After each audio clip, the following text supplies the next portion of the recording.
다 함께 하나님 말씀 보도록 하겠습니다. 요엘서 2장 12절부터 20절까지의 말씀입니다. 하나님의 말씀, 요엘 2장 12절부터 20절까지의 말씀 봉독하여 올립니다.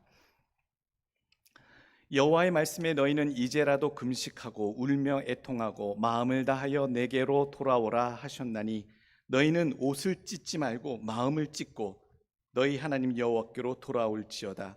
그는 은혜로우시며 자비로우시며 노하기를 더디하시며 인애가 크시사 뜻을 돌이켜 재앙을 내리지 아니하시나니 주께서 혹시 마음과 뜻을 돌이키시고 그 뒤에 복을 내리사 너희 하나님 여호와께 소제와 전제를 드리게 하지 아니하실지 하실는지 누가 알겠느냐. 너희는 시온에서 나팔을 불어 거룩한 금식일을 정하고 성회를 소집하라. 백성을 모아 그 모임을 거룩하게 하고 장로들을 모으며 어린이와 젖 먹는 자를 모으며 신랑을 그 방에서 나오게 하며 신부도 그 신방에서 나오게 하고 여호와를 섬기는 제사장들은 낭실과 제단 사이에서 울며 이르기를 여호와여 주의 백성을 불쌍히 여기소서. 주의 기업을 욕되게 하여 나라들로 그들을 관할하지 못하게 하옵소서. 어찌하여 이방인으로 그들의 하나님이 어디 있느냐 말하게 하겠나이까 할지어다. 그때 여호와께서 자기의 땅을 극진히 사랑하시어 그의 백성을 불쌍히 여기실 것이라. 여호와께서 그들에게 응답하여 이르시기를 내가 너희에게 곡식과 새 포도주와 기름을 주리니 너희가 이로 말미암아 흡족하리라. 내가 다시는 너희가 나라들 가운데서 욕을 당하지 않게 할 것이며 내가 북쪽 군대를 너희에게서 멀리 떠나게 하여 메마르고 적막한 땅으로 쫓아내리니 그 앞에 부대는 동해로 그 뒤에 부대는 서해로 들어갈 것이라. 상한 냄새가 일어나고 악취가 오르리니 이는 큰 일을 행하였음이니라 하시니라. 아멘. 오늘 주시는 말씀 제목입니다. 여호와께로 돌아오라. 요엘 선지자는 남쪽 유다의 선지자입니다. 남쪽 유다를 위해서 하나님의 말씀을 증거했던 선지자. 요엘 선지자가 어느 시대에 하나님의 말씀을 듣고 그 백성들, 유다 백성들에게 그렇게 말씀을 증거했는가? 많은 신학자들이 이견이 두 가지로 갈립니다. 그것이 기원전 9세기다라고 말하는 사람도 있고요. 그것이 기원전 4세기다라고 얘기하는 분들도 있어요. 근데 명확히 정해지진 않았어요. 왜냐하면 요엘서 본문에 담겨져 있는 메뚜기의 재앙과 기근의 재앙이 심했을 때가 유다 요아스 왕 때에, 즉 BC 9세기에 나타나왔기 때문에 어마어마한 메뚜기 재앙과 기근이 기록되어 있는 그때의 선지자가 활동했을 것이다 라고 주장하는 사람이 있고요. 포로로 끌려갔다가 다시 돌아온 후에 남쪽 유다 예루살렘을 중심으로 왕이 없고 또 제사장과 성직자들을 중심으로 하나님의 나라를 교훈을 전달하고 있고, 또 요엘서 3장 6절에 보게 되면 헬라 족속에게 저들이 고난을 당하여 노예로 끌려가게 되었다라고 하는 내용이 나오기 때문에 역사에 기록된 대로 기원전 4세기가 맞다라고 주장하는 내용도 학자들도 있습니다. 중요한 것은 기원전 9세기의 요아스 왕 때에 하나님께서 주신 경고의 말씀이든 아니면 기원전 4세기이든 중요한 것은 위기와 재앙에 처한 유다 백성에게 주신 하나님의 말씀이다라는 얘기지요. 공통적으로 참으로 진퇴양난에 빠져 있는 유다 백성입니다. 그때나 지금이나 고난과 환난과 재앙, 그때에 주시는 하나님의 말씀은, 그들을 향해 주시는 하나님의 말씀은 어떤 내용이었을까? 그들이 기근을 만나고 메뚜기 떼를 만났을 때 주셨던 말씀의 의미는 무엇이고, 또는 헬라로 노예로 끌려갔을 때 주셨던 그 말씀의 의미는 무엇일까? 다 내용을 살펴보면요, 위로의 말씀이 아니에요. 환난을 만나고 재앙을 만났는데요, 하나님께서 걱정하지 말아라. 내 백성, 내 사람들은 내가 너희를 구원하고 내가 너희를 인도해 내리니 너희는 두려워 떨지 말지어다. 이런 내용으로 하실 줄 알았는데 재앙을 만나고 끔찍한 일을 당했는데 하나님은 오늘 뉘앙스를 보니 하나님은 경고의 말씀을 하고 계십니다. 그때의 사람들, 그때의 유다 백성들 도대체 신앙 상태가 어땠을까 생각해 보면 묻지 않아도 알겠어요. 그 당시 때에 많은 사람들이 우상 숭배의 길을 행했었고 또 하나님이 기뻐하지 아니하는 일들을 행했기에 하나님께서는 선지자들을 통해서 돌아오라 회개하라라고 매번 선포하셨지요. 그런 자들에게 주셨던 하나님의 말씀의 내용은 걱정하지 말아라, 너와 함께한다, 위로받는 내용이 아니라 경고의 말씀들을 주셨듯이 오늘 이 시대에 하나님께서 이 요엘 선지자가 선포했던 내용처럼 하나님이 이 시대에 믿는 자들에게, 하나님의 백성들에게 하나님이 메시지를 주신다면 어떤 내용으로 우리들에게 들으라 말씀하시겠는가 생각해 보면 답은 나오더라고요. 그때만큼 우리 세대가 신앙이 신실한가? 하나님의 축복을 받아 누릴 만큼 믿는 자들이 융성하며 하나님께로 돌아 있으며 진실한 자들이 많은 세대를 우리는 지금 신앙하고 있는가 생각해 보면 답은 나오더라고요. 똑같구나. 요엘 선지자가 선포했던 그 시대와 우리 시대, 그리고 재앙을 만난 그 상황까지도 어쩌면 이렇게 닮아 있는고, 그 세대에 주셨던 하나님의 말씀은 위로도 아니었고 격려도 아니었고, 하나님은 그 시대에 재앙을 만난 하나님을 경외하지 않는 우상 숭배하는 그 백성들에게 경고의 말씀, 그 내용 주셨는데 우리가 어떤 교훈을 이 시대에 우리에게 주시는 것으로 받아야 할 것인가? 자연재해가 참 많이 일어납니다. 올해도 엘니뇨니 라니냐니 여러 가지가 있고요. 미국에 살면서 여러분들도 공감하시겠습니다만 매해 느껴지는 기후의 변화, 거칠고 흉폭해지는 더 사나워진 듯한 자연의 어떤 위력, 재앙들이 더 새삼스럽게 느껴지는 때를 살고 있어요. 어떤 자들은 얘기합니다. 탐욕의 인류가 자초한 자연을 통해 되돌아오는 대가를 우리는 만나고 있는 것이다. 어떤 사람들은 그렇게 얘기하고요.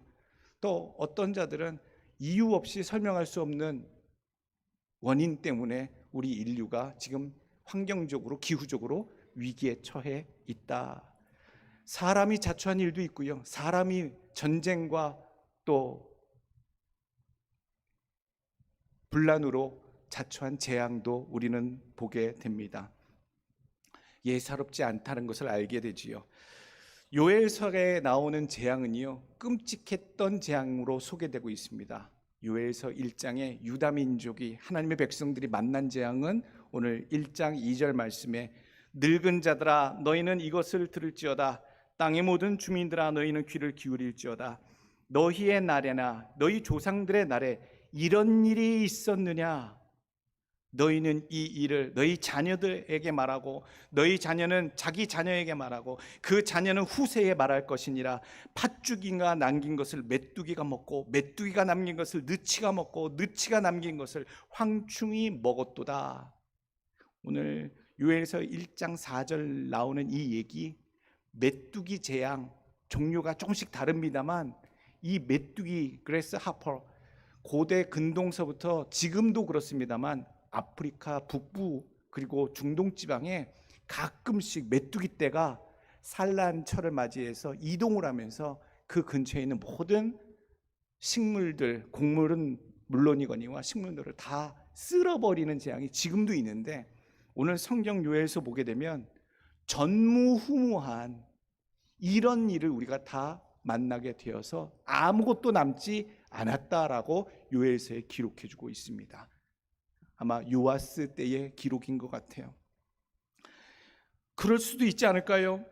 지금도 가끔 천재지변인, 사람들이 예상치 못했던 그런 일들을 만나면 그냥 온난화 때문에 이런 자연재해를 만나나 보다라고 우리가 평범히 생각할 수도 있습니다만, 오늘 하나님의 선지자 요엘은요, 너희가 만난 이 메뚜기 재앙 그리고 이어지는 다 긁어먹고 아무것도 없는 곳에서 그대로 이어지는 기근의 재앙은 바로 하나님께로부터 온 경고의 메시지다라고 외치는 요엘의 말씀.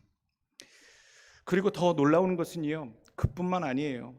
엎친 데 덮친 경우로 메뚜기 재앙과 기근뿐만 아니라 하나님께서 이스라엘을 심판하시려고 군대를 모으시고 하나님이 그 군대의 발자국 소리와 그 위세 등등한 모습들을 너희 귓가에 다 들리게 하신다라고 소개를 하고 있어요. 정말로 소름 돋는 내용이 나옵니다. 오늘 본문 바로 앞절에 나오지요. 요엘서 2장 11절 말씀. 여호와께서 그의 군대 앞에서 소리를 지르시고 그의 진영은 심히 크고 그의 명령을 행하는 자는 강하니 여호와의 날이 크고 심히 두렵도다. 당할 자가 누구이랴. 여호와의 군대래요. 여호와의 군대. 다른 이방족이 쳐들어와서 그 이방족을 무찔러 주실 하나님이 보내실 군대가 아니라 하나님께서 직접 군대를 일으키셔서 그 군대로 소리치시며 이스라엘 백성들을 심판하시고자 세운 군대의 이야기를 하고 있는 거예요. 소름이 쫙 끼쳐요.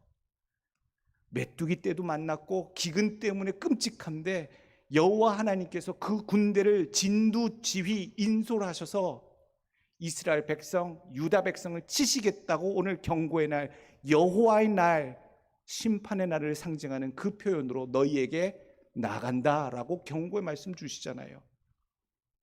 재앙과 환난을 만났어요. 아무것도 없어요. 먹을 것도 마실 물도 포도주도 곡식도 다 끊어졌다고 하는 마당인데 하나님은 군대를 일으켜서 너희를 또 치시겠다고 경고의 메시지까지 도달했어요. 견뎌낼 수 있겠습니까? 왜 이렇게까지 하나님의 백성들을 몰아가시는 것일까요? 오늘 우리가 잘 살펴보길 원합니다. 우리도 지금 재앙의 때를 살고 있잖아요. 인간이 자초한 일도 있고 자연에서 일어난 일들도 있고 이해할 수 없는 우주의 질서가 깨졌는지 순서가 깨졌는지 많은 일들, 예전에 보지 못했던 일들을 재앙을 만나고 있어요. 도대체 향후 몇 년, 10년, 20년 뒤가 어떻게 될지 예측마저 불가능한 때를 우리는 지금 살고 있어요. 그때에 하나님의 백성에게 말씀하시는 교훈은 무엇이었는가? 그리고 우리에게 똑같이 말씀하시는 것은 무엇인가? 사람이요, 바람의 흐름을 파악하고 알고 있으면요, 기후를, 그날의 날씨를 파악할 수가 있어요. 마찬가지예요. 하나님이 그 당시에 우리와 비슷한 신앙의 상태를 유지하고 있던 하나님의 백성들에게 주셨던 메시지가 어떤 내용인지, 문맥의 흐름이 무엇인지 파악하면요, 하나님이 우리에게 어떤 교훈으로 준비하라 하신지, 교훈하고 계신지 파악할 수 있다는 말씀이죠. 오늘 첫 번째, 하나님이 우리 세대에 환난과 재앙을 앞둔 우리 세대에 주시는 교훈의 말씀은 첫 번째, 할 수 있을 때에 하나님께 돌아오십시오. 오늘 12절 말씀입니다.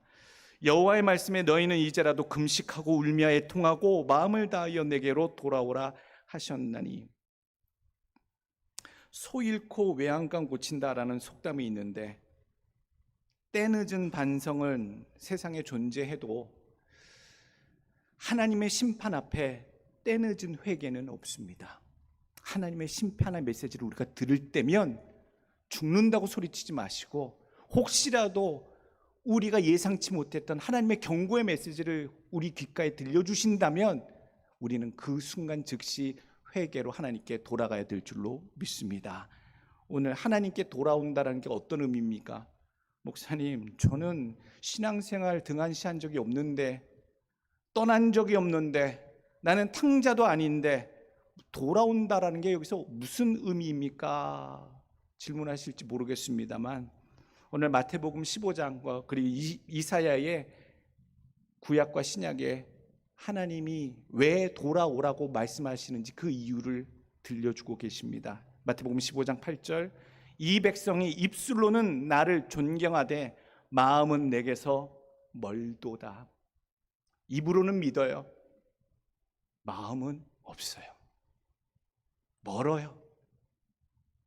히브리서 3장 12절 말씀, 형제들아 너희는 삼가 혹 너희 중에 누가 믿지 아니하는 악한 마음을 품고 살아계신 하나님께서 떨어질까 조심할 것이요. 믿음이 있어도 너무나도 현찮은 믿음이어서 조금만 환난과 재앙 만나면 흔들릴 믿음, 능히 자기를 구원할 만한 믿음을 소유하지 못한 자들, 그러기에 하나님께서는 어서 속히 돌아오라고 얘기하고 계시는 거죠. 야고보서 2장 14절 말씀, 내 형제들아 만일 사람이 믿음이 있노라 하고 행함이 없으면 무슨 유익이 있으리요? 그 믿음이 능히 자기를 구원하겠느냐? 우리가 살다 보면 알잖아요. 저분이 자꾸 신앙생활 제대로 하는 것 같지 않을 때, 자꾸 의심될 때, 믿는 것도 아니고 안 믿는 것도 아니고 그런 의문이 들 때에는 그게 문제 있는 상태예요. 오늘 이사야 또 말씀하십니다. 29장 13절 말씀, 주께서 이르시되 이 백성이 입으로는 나를 가까이 하며 입술로는 나를 공경하나 그들의 마음은 내게서 멀리 떠났나니 그들이 나를 경외함은 사람의 계명으로 가르침을 받았을 뿐이니라. 오늘 하나님께 돌아오라라고 말씀드렸는데 너무 우리 마음이 하나님으로부터 멀어졌다라는 것, 너무 멀리 하나님을 떠난 삶. 시편 73편 28절에 나옵니다. 하나님께 가까이함이 내게 복이라. 여러분 기억하시길 원합니다. 똑같은 원리예요. 세상을 가까이 하는 것은 내게 독이 되고요, 하나님을 가까이 하는 것은 내게 복이 됩니다. 이게 너무 왔다 갔다 하는 사람도 있고 너무 멀리 가 있는 사람도 있어요. 하나님의 백성들이 너무 멀리 가 있다면 하나님이 찾으시는 시간, 하나님이 원하시는 시간, 하나님 존전에 나타나야 할 이 시간 우리가 알잖아요. 주님을 정말로 사랑하는지, 그 순간마저도 세상에 있는지, 아직도 있는지, 어디에 있는지, 내 사랑하는 내 백성, 내 자녀들은 지금 어디 있냐라고, 나를 예배하는 자리에 있어야 하고 내가 찾는 자리에 있어야 되고 내가 지금 복주는 자리에 있어야 하는데 너희는 지금 어디 있느냐 물어보신다면 우리가 아멘 주여 내가 앞에 있나이다, 주에 가까이 있나이다, 예배하는 주님 찾으시는 이 자리에 있나이다, 내 모든 것들을 거두고 정리하고 주님께 우선한 것을 증명하고자 주 앞에 나왔나이다. 여러분들의 고백은 항상 이런 고백이 넘치시는 성도들 되시길 간절히 축원합니다. 두 번째 주시는 교훈의 말씀은요, 오늘 바로 전심과 진심으로 회개하시며 돌아오셔야 돼요. 오늘 돌아오셔야 되고 지금 돌아오셔야 되고요, 전심과 진심으로 회개해야 됩니다. 오늘 12절과 13절 말씀입니다. 여호와의 말씀에 너희는 이제라도 금식하고 울며 애통하고 마음을 다하여 내게로 돌아오라 하셨나니 너희는 옷을 찢지 말고 마음을 찢고 너희 하나님 여호와께로 돌아올지어다. 12절 말씀 인상적인 표현이 뭐예요? 너희는 이제라도 하나님이 작정하셨어요. 하나님이 작정하셨어요. 지금 재앙을 내리시겠다고 군대를 통해, 기근을 통해, 메뚜기 떼를 통해 아예 버리시려고 선지자를 통해 지금 작정한 것을 들려주시잖아요. 그런데도 하나님은 다시 말씀하세요. 지금 너희는 이제라도. 오늘 기억하시길 원합니다.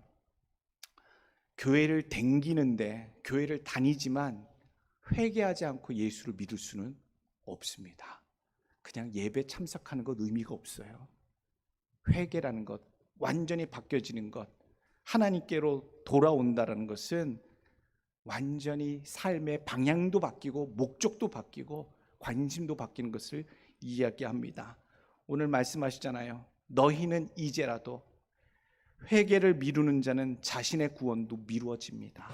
오늘 여러분들 말씀 가운데 혹시 깨닫는 것들이 있다면, 하나님 예수를 참 진실되게 참되게 전심을 다해 내가 믿지 못했나이다, 하나님 더 힘써서 정말 열정적으로 그렇게 섬기지 못했나이다, 또는 식었나이다, 여러분 회개하시고 주께 돌아온 자로 분명히 서시길 간절히 원합니다. 13절 보니까 옷을 찢지 말고 마음을 찢으라는 표현도 나와요. 옷을 찢다라고 하는 표현은 이스라엘 유대 민족 가운데 자주 나오는 표현이지요. 분노하거나 비통하거나 슬픔이 있거나 근심이 있을 때 다들 옷을 찢었어요. 옷을 찢었어요. 한국도 가끔 그런 사람이 있지요. 뭔가 억울하고 열이 가득 오르면 막 옷을 찢고 우통을 벗고 그런 사람들 가끔 봤는데, 성경에는요, 욥이 자기 자녀들을 잃었을 때 자기 옷을 찢었다, 슬픔의 상황일 때 옷을 찢고, 또 야곱이 사랑하는 아들들 가운데 요셉이 짐승에 물려 죽었나이다라는 소식을 잘못 들었을 때에 옷을 찢었어요. 슬플 때에 옷을 찢고요. 또 어느 때에 옷을 찢었냐, 유다의 요아스 왕이 성전을 수리하다가 나온 율법책을 보고 율법책을 읽어보면서 감동을 받고 그 율법책을 읽을 때에 회개하며 자백할 때에 옷을 찢으며 하나님께 저들이 회개했다라는 내용이 역대하에 나옵니다. 또 뿐만 아니에요. 종교적인 것과 상관없이 그냥 분노하거나 화나면 옷을 찢는 사람도 있었어요. 예수님이 대제사장 가야바와 대화하시고 내가 하나님의 인자, 하나님의 아들됨을 이야기하셨을 때 대제사장 가야바가 화를 내면서 분노하면서 자기 옷을 찢었다라는 표현도 나오지요. 오늘 어떤 의미에서 너희는 옷을 찢지 말라, 마음을 찢으라, 옷을 찢는 의미가 무슨 의미로 우리가 기억을 해야 하느냐? 12절 말씀입니다. 울며 애통하고 마음을 다하여 돌아오라. 울며 애통하는 마음에 찢음이 있어야 한다라고 얘기해 주시는 거죠.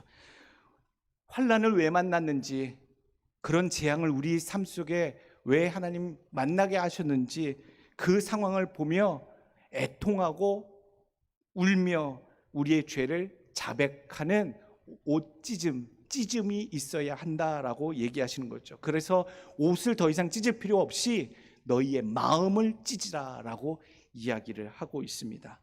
왜 진실되게 너희의 옷을 다시 한번 찢으라라고 하시지 왜 마음의 옷을 찢으라라고 하나님은 전달하고 계시는가? 그동안 우리는요, 하나님의 백성들은요, 옷은 많이 찢어왔어요. 그때마다 회복했다고. 하나님, 나 손 씻었어요. 이제 다음부터는 잘할 거예요. 그렇게 정말로 수없이 자신들의 옷은 찢어왔어요. 그런데 계속 반복했어요. 그걸 하나님이 아시죠? 보셨죠? 그래서 더 이상 요엘 선지자를 통해서 너희가 내게 돌아올 때는 너희의 옷 이제 그만 찢고 너희의 마음의 옷을 진정으로 찢으라. 새롭게 하라. 회개하라. 그래서 12절에 마음을 다하여 찢으라. 그리고 마음을 찢다라는 얘기는 진정성 있는 회개를 해라라는 얘기예요. 적당한 회개가 아니라 진정성 있는 회개. 마음을 다해라, 전심을 다해라는 뜻이고요. 마음을 찢어라, 이거는 진심으로 해라라는 얘기예요. 그래서 예수 그리스도의 말씀을 듣고 주의 예언의 말씀을 우리가 듣고 깨달을 때에는요, 회개할 때에는요, 전심으로 하셔야 되고 진심 어린 마음으로 해야 한다. 오늘 그런 마음으로 하나님께 돌아가야 한다는 말씀이지요. 오늘 15절 말씀입니다. 너희는 시온에서 나팔을 불어 거룩한 금식일을 정하고 성회를 소집하라. 그래서 하나님이 돌아오면 뭐 하라고 숙제를 내셨냐면 금식하라, 선포하고 금식하라, 그리고 성회로 모이라, 두 가지 하라고 일러주세요. 금식은요, 구제와 금식, 개인적인 신앙에 있어서 가장 중요한 신앙의 지표예요. 특별히 개인적인 경건을 말씀하실 때에 표현될 때 구약의 금식에 대해서 이야기해요. 하나님 앞에 금식하라라고 얘기할 때에 개인적인 경건, 금식에 대해서 얘기하고 계시고, 성회로 모이라라고 하는 것은 미크라라고 히브리에 표현하는데요, 그것은 하나님께 나와 예배하고 하나님을 찬양하고 하나님의 사람들이 함께하는 그 자리에 너희가 함께 있으라라는 얘기지요. 그러니 하나님께서 말씀하시는 거 기억하면요, 정리하면요, 지금 이제라도 두 번째 진심과 전심으로 하나님께 나와, 세 번째 금식하는 마음으로, 그리고 여호와를 전심으로 모여 찾는 마음으로 예배하는 자가 되어라 라고 하나님은 구체적으로 말씀해 주고 있는 것입니다. 오늘 베드로전서 4장 7절 말씀, 만물이 마지막이 가까이 왔으니 그러므로 너희는 정신을 차리고 근신하여 기도하라. 이게 금식하라라는 말씀이잖아요. 개인 경건에 힘쓰라. 그리고 히브리서 10장 23절, 또 약속하신 이는 믿으시니 우리가 믿는 도리의 소망을 움직이지 말고 굳게 잡고 서로 돌아보아 사랑과 선행을 격려하며 모이기를 패하는 어떤 사람들의 습관과 같이 하지 말고 오직 권하여 그날이 가까이 옴을 볼수록 더욱 그리하자. 하나님께 돌아오는 자마다 개인적인 경건과 공동체적 예배에 힘쓰는 자들, 더욱 힘쓰는 자들 되시라. 여러분들이 되시길 간절히 원합니다. 오늘 세 번째 주시는 교훈의 말씀은 돌아오는 자에게 주시는 하나님의 복이 있습니다. 돌아오는 자만 받는 복이에요. 고집피는 그 악인이, 죄인이 끝까지 벌을 받고 망하는 케이스가 무엇이냐면, 하나님은 죄인과 악인을 통해서도 구원의 기회를 주시는데 그것을 끝까지 거절하더라고요. 모른 척하거나 화를 내거나 고집을 피거나.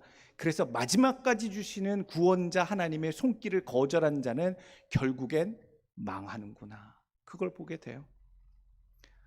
그러나 돌아오는 자에게만큼은 하나님이 복을 주시겠다. 전화위복의 축복을 하시겠다. 13절 14절 말씀입니다.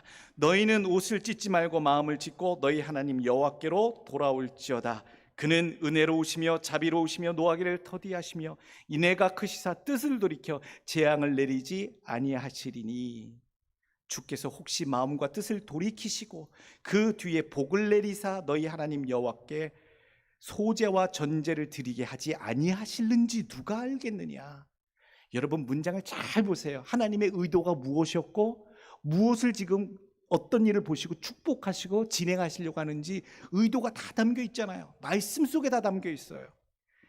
뜻을 돌이켜 재앙을 내리지 아니하시리니, 그러니까 원래의 계획은 메뚜기도 기근도 하나님이 일으키시는 군대를 통하여서도 하나님이 재앙을 내리실 계획으로 지금 이 메시지를 전하고 계시는 거예요. 근데 하나님이 재앙을 돌이킬 수도 있다라고 운을 떼시고, 만약 너희가 돌이킨다면 하나님께서 그 뒤에 복을 내리시고 너희의 삶에 소제와 전제를 드릴 수 있게 하신다, 이렇게 축복해 주신다는 얘기예요. 소제와 전제를 드릴 수 있는 축복, 이 축복이 뭡니까? 이 어떤 의미의 축복이지요?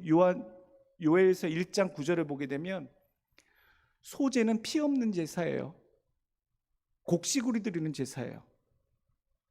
감사한 일이 있을 때 드리는 제사예요. 그리고 전제는요, 포도주로 드리는 제사예요. 부어드려요. 제물에 이렇게 부어드려요. 그리고 그것을 드릴 때에 헌신의 의미로 드리는 제사가 전제예요.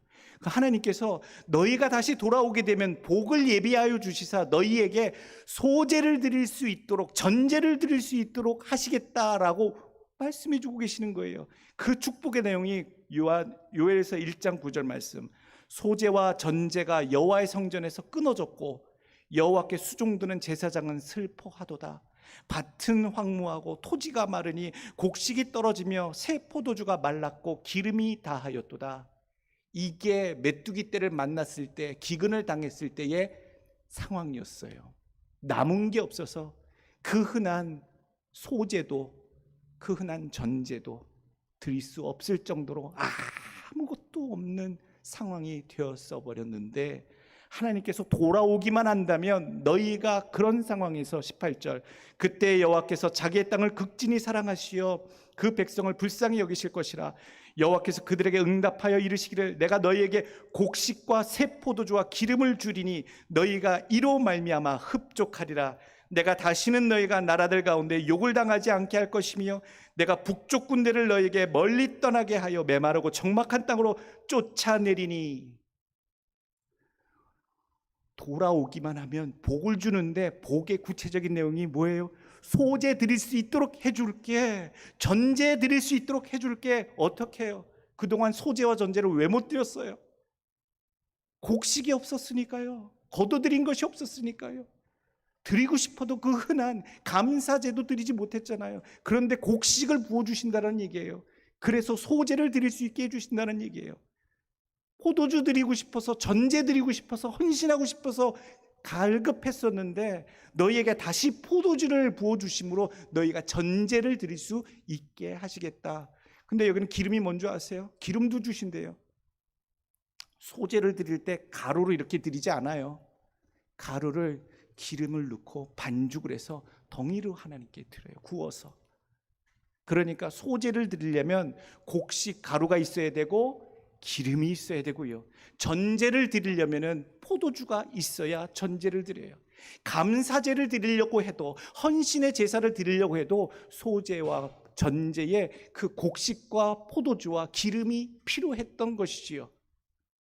오늘 우리의 삶에 너무 떠나가 버린, 멀리 나간 자들이 하나님의 경고의 메시지를 듣고 마음을 다하여 지금 당장 전심과 진심으로 하나님께 돌아와서 마음을 찢는 회개로 하나님의 백성이 되고 하나님께 온전히 마음을 확정하겠다고 그렇게 하는 자들에겐 예정되었던 재앙을 하나님 거둬버리시고요, 마음을 바꾸시사 하나님께서 일으키셨던 군대도 다 멸하게 하시고 냄새나게 썩어지게 만들어 버리시고 소제, 감사제 드릴 수 있게, 그리고 헌신제 드릴 수 있게 너희의 삶에 곡식과 포도주와 기름을 부어 주시겠다.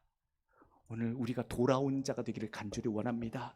그래서 여러분들의 삶에 틈나는 대로 감사의 제물 드릴 수 있도록 감사한 일이 넘치게 되기를 원하고요, 여러분들 그 기쁨과 감사함으로 하나님 더욱더 헌신합니다. 헌신의 제사를 드릴 수 있는 여러분들의 삶이 되기를 간절히 축원합니다.